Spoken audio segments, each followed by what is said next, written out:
ધોરણ 10 અને 12ના જે વિદ્યાર્થી મિત્રો છે તેમનું 2 દિવસની અંદર રિઝલ્ટ આવવાનું છે. તો રિઝલ્ટને તમારે કેવી રીતે ચેક કરવું તેમના વિશેની જે સંપૂર્ણ ઇન્ફોર્મેશન છે તે આપણે આ વિડીયોની અંદર જોવાના છે. તો સૌથી પહેલાં આપણે ગૂગલ પર આવી ચૂક્યા છીએ અને ગૂગલની અંદર તમારે લખવાનું રહેશે જીએસઈબી રિઝલ્ટ.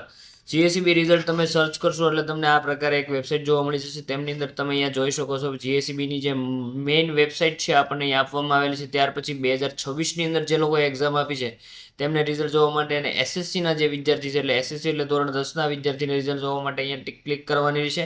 અને જે બાકીના વિદ્યાર્થી છે તેમને રિઝલ્ટ જોવા માટે આર્ટ્સ કોમર્સ અને સાયન્સના વિદ્યાર્થીને અહીંયા ક્લિક કરવાની છે. તમે જેમને ઉપર ક્લિક કરશો એટલે તમને આ પ્રકારનું એક ઇન્ટરફેસ જોવા મળશે જે તમે સ્ક્રીન ઉપર જોઈ શકો છો. તમારે રિઝલ્ટ તમારું પોતાનું જોવા માટે અહીંયા તમારો જે સીટ નંબર હોય તેમાં આગળ જે કોડ આપેલો હોય GABCXYZ એ તમારે અહીંયા તમારે દાખલ કરવાનો છે. કોઈ પણ એક કોડ દાખલ કરીને તમારો જે 7 આંકડાનો જે સીટ નંબર આવે છે તે તમારે અહીંયા તમારે દાખલ કરવાનો રહેશે 10મા ધોરણના વિદ્યાર્થી માટે.